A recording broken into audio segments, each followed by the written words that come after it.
নমস্কার।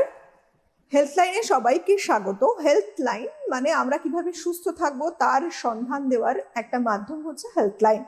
বিভিন্ন বিশেষজ্ঞ যারা আসেন বিভিন্ন সেক্টর থেকে, বিভিন্ন ক্ষেত্র থেকে, আমরা কিভাবে অসুস্থ হতে পারি এবং তার সমাধান কি আছে, সমস্ত বিষয় নিয়ে ডিটেলে আলোচনা এগিয়ে চলে। দেখুন, বর্তমানে আমাদের পরিবেশ কিন্তু পাল্টেছে, আর এনভায়রনমেন্ট যখনই চেঞ্জ হয় তখন কিন্তু বেশ কিছু রোগ ব্যাধি এমন হয় যেগুলো সম্পর্কে আমরা খুব একটা ভালো ওয়াকিবহল নই, কিংবা ওয়াকিবহল হলেও পার্টিকুলার কিছু সিজন ওয়াইজে আমরা কিভাবে সেই রোগগুলোকে প্রতিরোধ করতে পারি, তার থেকে কিভাবে নিজেদেরকে বাঁচাতে পারি, সুস্থ হতে পারি, সমস্তটাই আমাদের কাছে অধরা, অজানা। তাই যদি আমরা একটু সতর্ক থাকতে পারি, সচেতন হতে পারি, তাহলে নিজেদেরকে সুস্থ রাখতে পারবো, ভালো থাকতে পারবো।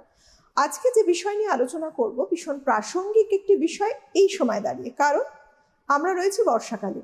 আমরা বুঝতে পারছি যে বহু চেঞ্জ কিন্তু রয়েছে বর্তমানে। বেশ কিছু মানুষ আমরা ভালো আছি, আমরা বুঝতে পারছি যে আমরা বৃষ্টি তো পড়ছে, কিন্তু অতটাও জলের প্রকোপ আমরা জানি না, সেই সম্পর্কে আমরা বিন্দুমাত্র ধারণাও অতটা নেই।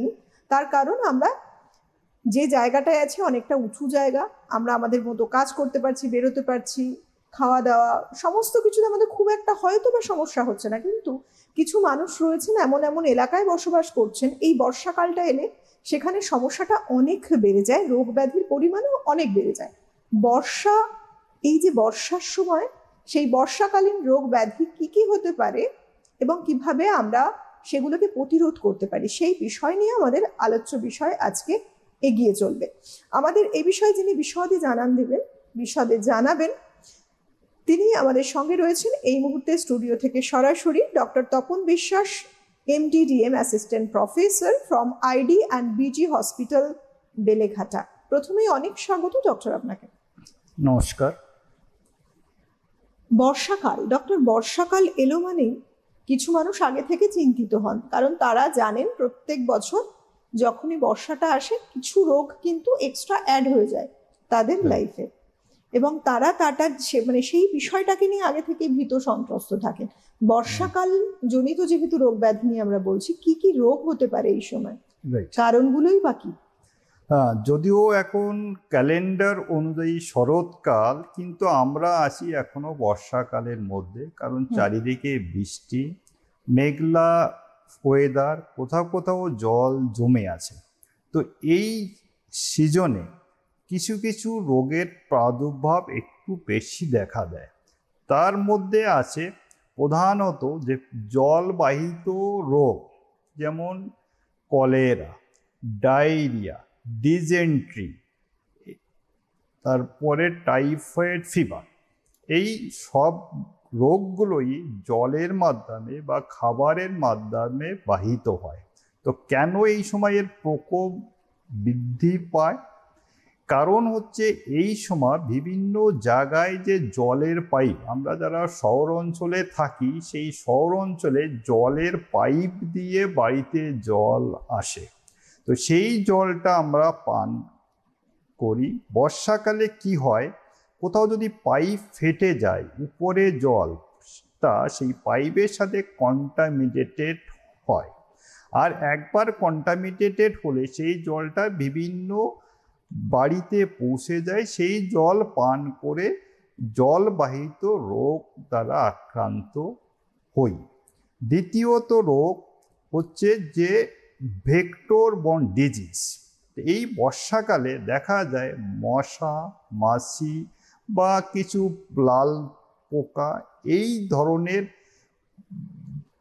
জীবাণুর বা আর্থ্রোপড ডিজিজ বা এইগুলোকে একত্রে আমরা পতঙ্গবাহিত রোগও বলতে পারি, এদের বৃদ্ধি পায়। তো এই বৃদ্ধি পাওয়ার জন্য এরা একজন রোগী থেকে ব্লাড নিয়ে অন্য একজন হেলদি পার্সনকে ট্রান্সমিট করে। এই জন্য এই টাইমে এই ভেক্টর বর্ন ডিজিজ বা কীট পতঙ্গবাহিত ডিজিজের প্রকোপ বৃদ্ধি পায়। তৃতীয়ত যে রেসপিরেটরি ট্র্যাক্ট ইনফেকশন, এই সময় দেখা যায় common cold, flu, respiratory tract infection, এই ধরনের রোগ এয়ারের মাধ্যমে ট্রান্সমিশন হয় বা ড্রপলেট ইনফেকশন এটা বলা যায়। মানে একজন ব্যক্তি এই রোগে আক্রান্ত যদি হয়, সে হাসি কাশি দিলে সেই আশেপাশে যে এরিয়া আছে সেই এরিয়াতে ওই জীবাণুটা ছড়িয়ে পড়ে এবং সেই এরিয়ার মধ্যে কোনো নতুন ব্যক্তি যার রোগ নেই তিনি যদি শ্বাস প্রশ্বাস নেন, তাহলে তার শ্বাস প্রশ্বাসের মাধ্যমে ওই জীবাণু তার বডিতে যেয়ে নতুন করে রোগের সৃষ্টি করে। আর একটা বর্ষাকালীন ডিজিজের মধ্যে পড়ে দাঁত, হাজা, চুলকানি। দাঁত মানে এক ধরনের ফাঙ্গাল ইনফেকশন।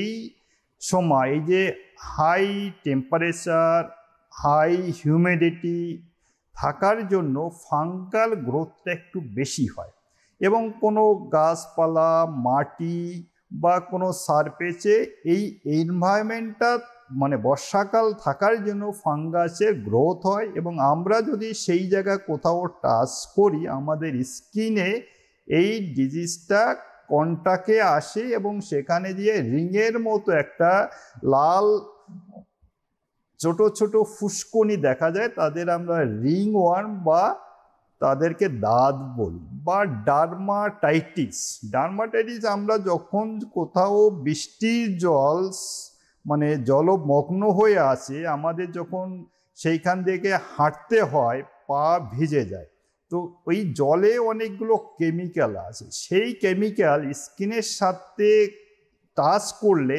কিছু ডার্মাটাইটিস মানে যারা খুব সেন্সিটিভ পারসন তাদের স্কিনে এক ধরনের ইনফ্লামেশন হয়, তাদের আমরা বলি কন্টাক্ট ডার্মাটাইটিস। বা এই যে বর্ষাকাল মাঠঘাট থেকে ইঁদুর জাতীয় কিছু প্রাণী আমাদের স্থলভাগে চলে আসে এবং সেইখানে এরা যদি ইউরিন করে, সেই ইউরিন থেকে মানুষের স্কিন বা মিউকোসা দিয়ে এক ধরনের রোগ ব্যাকটেরিয়া ইনফেকশন হয়, তাকে আমরা লেপ্টোস্পাইরা বলি। তো এই যে স্কিনের মাধ্যমে এই ডিজিজগুলো স্প্রেড হয়। তো 4 ধরনের যে ডিজিজ বললাম, একটা হচ্ছে এয়ারবর্ন ডিজিজ, একটা হচ্ছে ওয়াটারবর্ন ডিজিজ, একটা ভেক্টরবর্ন ডিজিজ, আর একটা হচ্ছে direct contact with the water. Doctor, এই যে আমরা বলছি বর্ষাকালে যেমন মানুষ দেখা যাচ্ছে যে একটা আবদ্ধ হয়ে থাকছে, অনেকের আছে হয়তো এখনো বাড়ির চারিপাশে জল রয়েছে এবং সেই জলের মধ্যে দিয়ে তাকে রেগুলার যেতে হচ্ছে, বিভিন্ন জায়গায় কাজে যাচ্ছেন তারা এবং সেই পথ বেয়েই আসেন। আপনি যেটা বলছেন, প্রথমেই আসি, বহু মানুষকে দেখা যায় এই সময় একটা স্কিনের প্রবলেম বেড়ে যায় স্বাভাবিকভাবে। কোথাও মানুষ যাচ্ছেন আর কন্টিনিউয়াস ইচিং হচ্ছে, ইনফ্ল্যামেশন রয়েছে, যেহেতু দৈনন্দিন জীবন তাদের বেরোতে হবে, জামা কাপড় যখনই কন্ট্যাক্টে আসছে জায়গাগুলোর ইরাপশন আরো বেড়ে যাচ্ছে, তাদের সমস্যাটা আরো বেশি বেড়ে যাচ্ছে। তাই প্রথমেই স্কিন ডিজিজের কথায় আসি, যে এর থেকে মুক্তির উপায় আদতে কি, কিভাবে মানুষকে প্রিভেন্ট করতে পারেন সমস্যাগুলোকে? দেখুন, আমাদের যে কোনো ডিজিজের, বিশেষ করে ইনফেকশন ডিজিজের 3টে পিলার হলো এজেন্ট, হোস্ট, এনভায়রনমেন্ট। এজেন্ট মানে যে জীবাণুটা, সেটা ভাইরাস, ব্যাকটেরিয়া, প্রোটোজোয়া বা কেমিক্যাল এনিথিং। আর হচ্ছে এনভায়রনমেন্ট মানে এখন বর্ষাকাল, উপর থেকে বৃষ্টি নামছে, মাটি সবসময় ভেজা বা কোথাও জলমগ্ন হয়ে আছে, হ্যাঁ, বাড়ির চারিদিকে দেওয়ালগুলো ভেজা, বাড়িতে জামা কাপড় ভালো করে শুকাচ্ছে না, এই যে এনভায়রনমেন্ট। আর হচ্ছে একটা হোস্ট হচ্ছে মানে এটা মানুষ, যার দেহে এই রোগটা স্প্রেড হয়। এই যে ট্রায়াঙ্গেল, এর মধ্যে একটা কাট অফ করলে, এই ট্রায়াঙ্গেলটা ইনকমপ্লিট হলে আমরা এই ডিজিজ স্প্রেডটাকে আটকাতে পারবো। এখন হচ্ছে যে হোস্ট, প্রথমেই বলবো, হোস্ট যদি বডি ইমিউনিটি পাওয়ার ভালো এরা রাখে, তার জন্য প্রতিদিন তিনি যদি ভালো হাইড্রেশন মেনটেন করেন, মানে প্রচুর পরিমাণে জল বা লিকুইড খান, হেলদি ডায়েট খান, আর হচ্ছে যদি green vegetable and fresh fruit এইগুলো যদি খায়, তাহলে কি হবে, তার বডির ইমিউনিটি পাওয়ারটা বাড়বে। তাহলে তার যে কোনো রোগ ব্যাধি বডিতে ঢুকলেও বডির খুব একটা ক্ষতি করতে পারবে না। দ্বিতীয়ত হচ্ছে এনভায়রনমেন্ট। এই যে বর্ষাকালীন এনভায়রনমেন্ট, বর্ষা তো আমরা বৃষ্টি আটকাতে পারবো না। আমাদের উনি যেটা বললেন যে কাউকে কাউকে রেগুলার জলের মধ্যে দিয়ে হেঁটে কাজে যেতে হয়, তাকে তো কাজে যেতেই হবে। এবং তিনি তখন এই এনভায়রনমেন্টটা কি করে পাল্টাবেন? এই যে কন্ট্যাক্ট, যে স্কিনের সাথে ওই জলের কন্ট্যাক্ট হলে লেপ্টোস্পাইরা হয়, কন্ট্যাক্ট ডার্মাটাইটিস বা দাঁত এই ধরনের রোগটা দেখা দেয়। তো আমি যদি জলের মধ্যে দিয়ে যদি যাই, বাড়িতে এসে যদি ফ্রেশ জল দিয়ে ওই পা বা হাত পা যে পার্টটা বেশি জল লেগেছে সেটা যদি নতুন করে সাবান জল দিয়ে ওয়াশ করি, যদি কোনো জীবাণু থাকে সেটা ওয়াশ আউট হয়ে জলের সাথে বেরিয়ে যাবে। তারপরে যে হাজার ব্যাপারটা, যে হাজাটা যদি হাত পায়ে ভিজে থাকে তাহলে হাজা হবেই। যারা বাড়িতে অনেকক্ষণ জলের কাজ করেন তাদের দেখা যায় যে হাতে অনেক সময় চামড়াটা সাদা সাদা হয়, তাদের আমরা হাজা বলি। তো এই হাজার পার্টটা হচ্ছে হাতটাকে আপনার কাজ তো করতে হবে, কাজ করার সাথে সাথে হাতটাকে ভালো করে যদি টাওয়াল দিয়ে মুছে নেওয়া যায়, মানে পারপাস হচ্ছে হাতটাকে শুকনো রাখা, বা যদি কোনো হট ওভেন বা আগুনের পাশে যদি হাতটাকে সেঁকে নেওয়া যায় তাহলে এই ডার্মাটাইটিস বা হাজাটা একটু কম দেখা দেবে। তারপরে আমাদের স্কিনের হেলথ মেনটেন করার জন্য oil message is the important একটা পার্ট। আমরা যদি পায়ে প্রতিদিন যারা এই যে জল মগ্ন অবস্থায় জলের মধ্যে দিয়ে হাঁটাচলা করে, তারা বাড়িতে এসে যদি হাত পা ভালো করে সাবান দিয়ে ধোয়ার পরে যদি তেল মালিশ করে, তখন ওইখানকার যে লোকাল এনভায়রনমেন্ট, মানে কোনো জীবাণু যদি থাকে তার সংখ্যাটা কম হবে, ওখানে সার্কুলেশনটা বেটার। এবং তার আগে তো আমি সাবান দিয়ে ধুয়ে ওই জীবাণু যদি থাকে সেটাকে আমি ডাইলুট করে দিচ্ছি। তো এই যে তেল মালিশ করা, মানে ভালো করে যদি মেসেজ করা যায়, মেসেজের দুটো বেনিফিট আছে।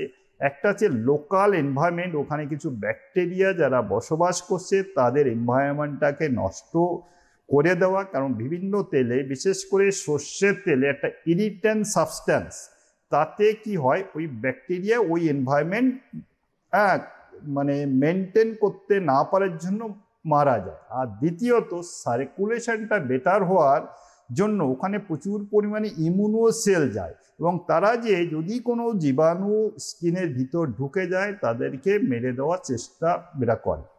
এই গেল এনভায়রনমেন্ট। অয়েলের ক্ষেত্রে সব থেকে সর্ষের তেলটাই ভালো আপনি বলছেন। এবং যদি ড্রাই স্কিন হয় সেই ক্ষেত্রে বলা হয় যে কোকোনাট অয়েল। সেই ক্ষেত্রে যাদের কন্ট্যাক্ট ডার্মাটাইটিস বা ড্রাই স্কিন তাদের জন্য বলা হয় যে কোকোনাট অয়েলটা বেস্ট, আর নর্মাল স্কিনের জন্য বলা হয় মাস্টার্ড অয়েল বা সর্ষের তেল বেটার। বিশেষ করে এই মানে ময়েস্ট মানে এনভায়রনমেন্ট, এবং কিছু কিছু জার্মস মারতেও সাহায্য করে। এটা রাইট। জার্ম মাত্রার থেকে হচ্ছে জার্মের যে গ্রো করতে একটা এনভায়রনমেন্ট দরকার হয়। আমাদের স্কিনে প্রচুর পরিমাণে ব্যাকটেরিয়া, আমাদের বডিতে প্রচুর পরিমাণে ব্যাকটেরিয়া আছে। বলা হয় আমাদের বডির সেল সংখ্যা 3.5 to 3.7 ট্রিলিয়ন, এবং সেই সমসংখ্যক জীবাণু আমাদের স্কিনে, আমাদের রেসপিরেটরি ট্র্যাকে, আমাদের জিআই ট্র্যাকে আসে। আমাদের এই জীবাণুগুলো খুব একটা হার্ম করছে না, আমরা মিথজীবী, মানে জীবাণুটা ওখানে বসবাস করছে, আমাদের কোনো হার্ম করছে না। তো এবার যদি কোনো একটা উপযুক্ত এনভায়রনমেন্ট পায়, সেই এনভায়রনমেন্টে জীবাণু সংখ্যাটা বেড়ে যায়। তো সেই উপযুক্ত এনভায়রনমেন্টটাকে আমাদের নষ্ট করে দেওয়ার জন্য তেল মালিশটা খুব ইম্পর্ট্যান্ট। স্কিনে যে সমস্ত অর্গানিজম আছে, আমরা তেল মালিশ করলে তাদের গ্রোথটাকে আটকানো সম্ভব হয়। তো সেই জন্য তাদের ওই গ্রোথ সংখ্যা বাড়লে তারা আর বডিতে ভিতরে ঢুকে কোনো ডিজিজ তৈরি করতে পারবে না। ডক্টর, এগুলো তো গেল প্রিভেনশন পার্ট। যদি মানুষ এভাবে নিজেদেরকে মেনটেন করেন তাহলে তাদের সমস্যাগুলো হবে না স্কিনের যে, এবং তার সম্ভাবনা অনেকটাই কমে যাবে, বলাটাই ভালো। কিন্তু যাদের অলরেডি দেখা গেল একটা হাজা চুলকানি হয়ে গেছে, কিংবা দেখা যাচ্ছে যে রিং ওয়ার্ম যেটাকে বলছি, নানা রকম সমস্যা তো হয়, যাদের অলরেডি স্কিনে সমস্যা চলে এসছে তাদের কি করা উচিত? কারণ দেখুন, যাদের বিভিন্ন অয়েন্টমেন্ট তো অলরেডি স্কিনের সমস্যা আছে হুম, এই বর্ষাকালে তাদের প্রথম হচ্ছে বেশি প্রিকশন, মানে একটু বেশি সতর্কতা থাকতে হবে। তাদের যে আমরা যে মোজাটা পরছি, শার্টটা পরছি, আন্ডারওয়্যার পরছি, প্রতিদিন গরম জলে হুম, তাদের ভালো করে ওয়াশ করে সম্ভব হলে রৌদ্রে শুকানো, কিন্তু বর্ষাকালে মাঝে মাঝে তো রোদ্দুর পাওয়া যায় না, সেই ক্ষেত্রে ভালো করে যদি আমি ইস্ত্রি করি তাহলে ওই গরমে ওই হট এনভায়রনমেন্টে ওই যে পার্সোনাল যে জিনিসপত্র মোজা জাঙ্গিয়া বা মানে শার্ট প্যান্ট সেইগুলো থেকে জীবাণুটা মারা যায়। তাহলে কি হচ্ছে যে ওই জামা কাপড় বা আন্ডারওয়্যারে যে জীবাণুটা গ্রো করছে বা কন্টাক্টে আসছে তারা নতুন করে ওই কন্টাক্টে আসছে না। তারা যদি এইরকম কোনো মানে জলে এক্সপোজ হয়, মানে জলের মধ্যে দিয়ে আসতে হয়, তাদেরকে সাথে সাথে সাবান জলে ভালো করে ওয়াশ করে স্কিনটাকে ড্রাই করতে হবে ভালো করে। সুতির জামা কাপড় টাওয়েল বা গামছা দিয়ে যদি ওটাকে শুকানো এরা যায়, বা কোনো হাতে যাদের হাজা থাকে তারা যদি কোনো হট এনভায়রনমেন্টে মানে ওই আগুনের পাশে দিয়ে হাতটাকে সেঁকে নেন, তাহলে কিন্তু তাদের ওই মানে এনভায়রনমেন্টটা যেটা ময়েস্ট এনভায়রনমেন্ট সেটা থাকছে না। তারপরেও যদি তারা এই ডিজিজের আরও দেখছে বাড়ছে, তখন তাদের ডাক্তারের পরামর্শ নেওয়া ছাড়া দ্বিতীয় কোনো বিকল্প ওয়ে নেই। কারণ ইনিশিয়ালি প্রিভেন্টিভ পার্টটাকে আপনি কন্ট্রোল করতে পারেন। সেকেন্ড হচ্ছে যে ট্রিটমেন্ট পার্ট আপনাকে করতে গেলে প্রথম হচ্ছে আগে ডিজিজটাকে ডায়াগনোস করা দরকার।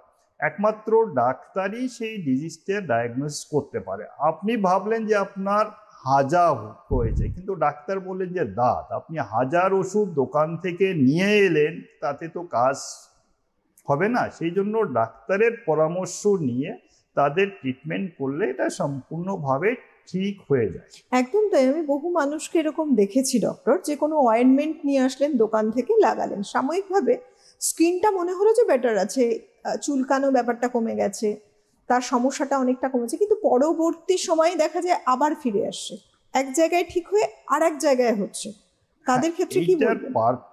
মানে এইটা হচ্ছে প্রপার ডায়াগনোসিস। হুম, মানে আপনাকে একটু আগে যে এক্সাম্পলটা দিলাম যে আপনার হয়েছে হাজা, আপনি নিয়ে এলেন দাঁতের ওষুধ, তাহলে প্রাইমারিলি আজকাল যে মার্কেটে বা ওভার দ্য কাউন্টারে যে মেডিসিনটা পাওয়া যায় তাতে একসাথে কিছুটা চুলকানো কম থাকে, একটু স্টেরয়েড এটা দেওয়া থাকে, তাদের ইনিশিয়ালি একটা ইনফ্লামেটরি স্টেটটা কম হয়, হুম, মনে হচ্ছে যে বেটার, কিন্তু ডিজিজটা কিন্তু কিওর হয় না, কিছুটা ডরমেন্ট অবস্থায় থেকে যায়। আবার যদি ওই একটু সুইটেবল এনভায়রনমেন্ট পায় তখনই আবার সেটা ফ্লেয়ার আপ হয়।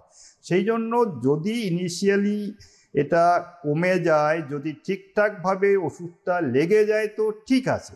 যদি দেখছেন যে কিছুদিনের মধ্যে, সাধারণত স্কিনের যে সমস্ত সমস্যা তাড়াতাড়ি সারে না, 7-10 দিনের মধ্যে যদি আপনি দেখছেন যে আপনার স্কিনের সমস্যা খুব একটা ইমপ্রুভ করছে না, ইমিডিয়েটলি কোনো লোকাল ফিজিশিয়ান বা কোনো ডার্মাটোলজিস্টের কাছে গিয়ে ট্রিটমেন্ট করলে আপনি এর থেকে মুক্তি পাবেন। ভেক্টর বর্ন ডিজিজটাও কিন্তু এই সময় অনেক বেশি একটা সমস্যার জায়গা। জায়গায় জায়গায় জমা জল রয়েছে, প্রচুর পরিমাণে মানুষকে বোঝানো হচ্ছে যে জমা জল রাখা যাবে না। রাখবে। কিন্তু এই যে যখন বৃষ্টি হচ্ছে, কন্টিনিউ বৃষ্টি হচ্ছে, এর থেকে বেরোনোর তো মানুষের উপায় হ্যাঁ। নেই, অথচ তাদেরকে ভালো থাকতে হবে। ভালো থাকে। কিভাবে মানুষ সেভ করবেন নিজেদেরকে? দেখুন, এই যে আমি একটু আগে যে বললাম একটা ট্রায়াঙ্গেল, এজেন্ট হোস্ট এনভায়রনমেন্ট, আমি এখন অবধি দুটো জিনিস আর কি বলেছি, যে হোস্ট প্রোটেকশন মানে বডির ইমিউনিটি পাওয়ার কিভাবে বাড়ানো যায়।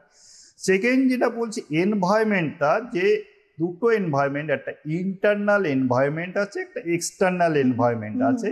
ইন্টারনাল এনভায়রনমেন্টটা যেটা শরীরের ভিতরে, আর এক্সটার্নাল এনভায়রনমেন্ট, এই যে যেমন এখন বর্ষাকাল, হাই বাইরের পরিবেশ। টেম্পারেচার, হিউমিডিটি হাই, এইটাকে তো আপনি চেঞ্জ করতে এটা পারবেন না।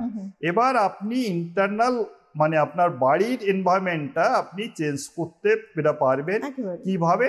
হ্যাঁ, আপনার বাড়িতে যদি এসি থাকে, এসিটা চালিয়ে রাখলে দেখবেন ময়েশ্চারাইজারটা কম থাকে, ওয়েদারটা একটু ড্রাই হয়।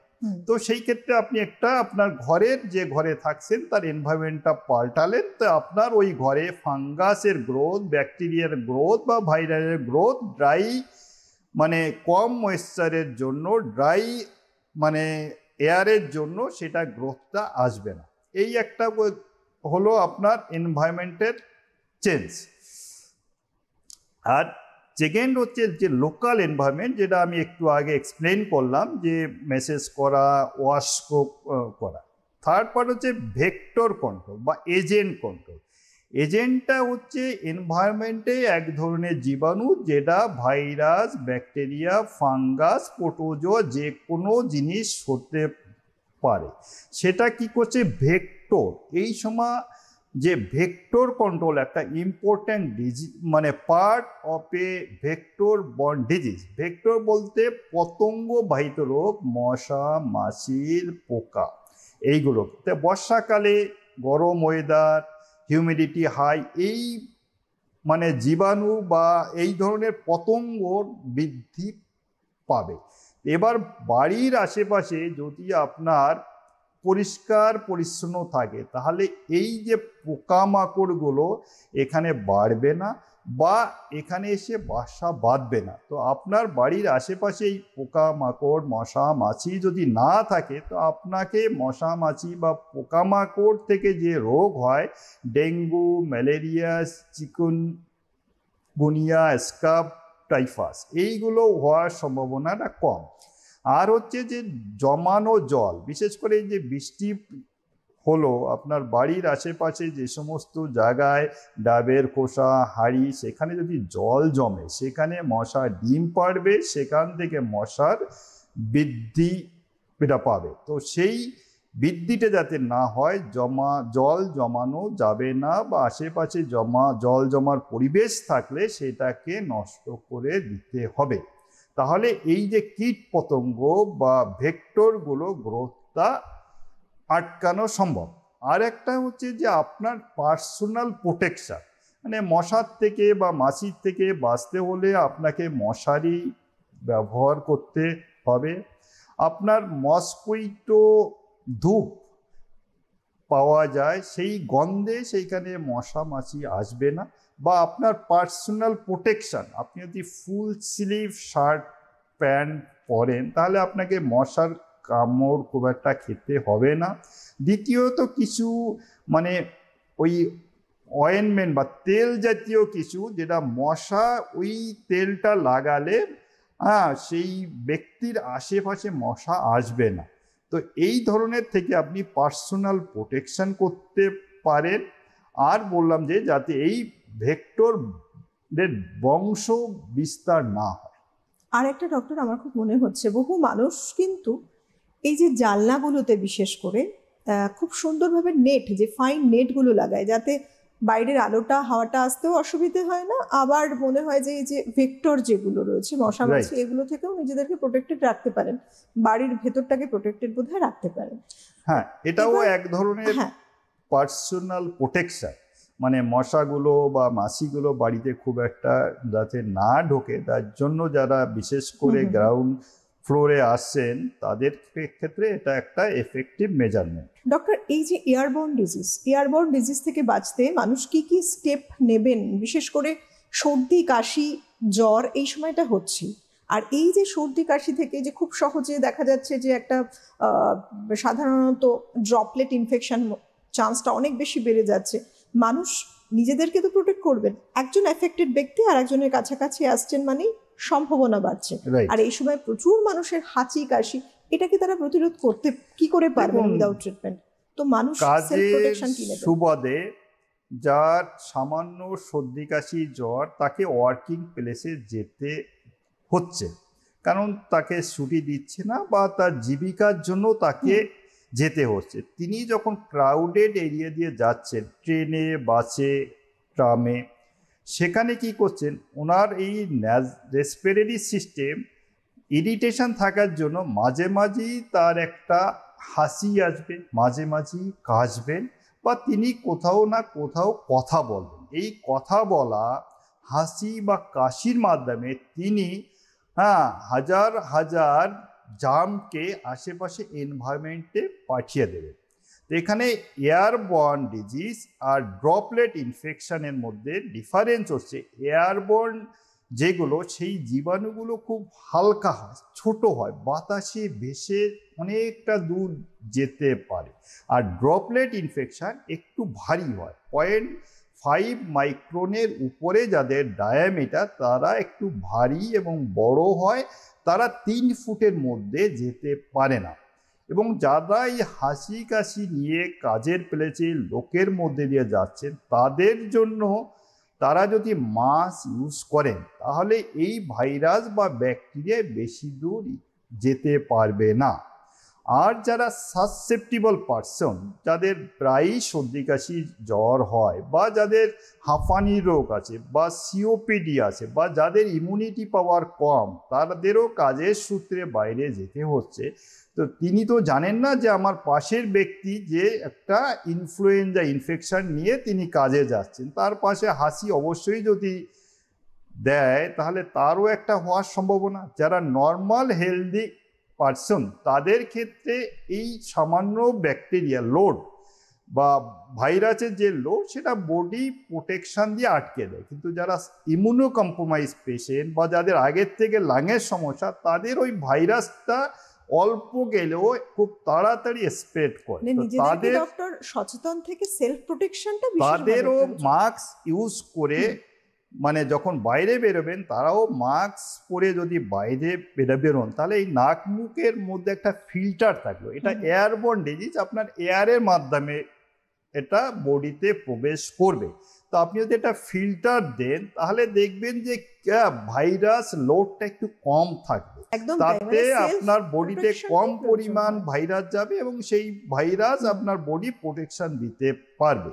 তারপরে পার্সোনাল হাইজিন, যাদের এই সর্দি কাশি জ্বর, তাদের মাঝে মাঝে হ্যান্ড ওয়াশ করতে হবে, কারণ আমরা মাঝে মাঝে মুখে নাকে হাত লাগাই, সেখানে এই ভাইরাসটা লেগে থাকে। আমি যদি এইটা নিয়ে কোনো দরজা বা কোনো হ্যান্ডেলে টাচ করি তাহলে সেই ভাইরাসটা ওখানে লেগে থাকবে। দ্বিতীয় কোনো ব্যক্তি যদি ওখানে টাচ করে, এই ক্ষেত্রে আমার মনে হয় যে যেটা বলা হলো যে সেলফ প্রোটেকশন উইথ প্রোটেকশন, কারণ আমাদের সময়টা একদম হাতে নেই, আজ আমাদের অনুষ্ঠান এখানেই শেষ করতে হচ্ছে।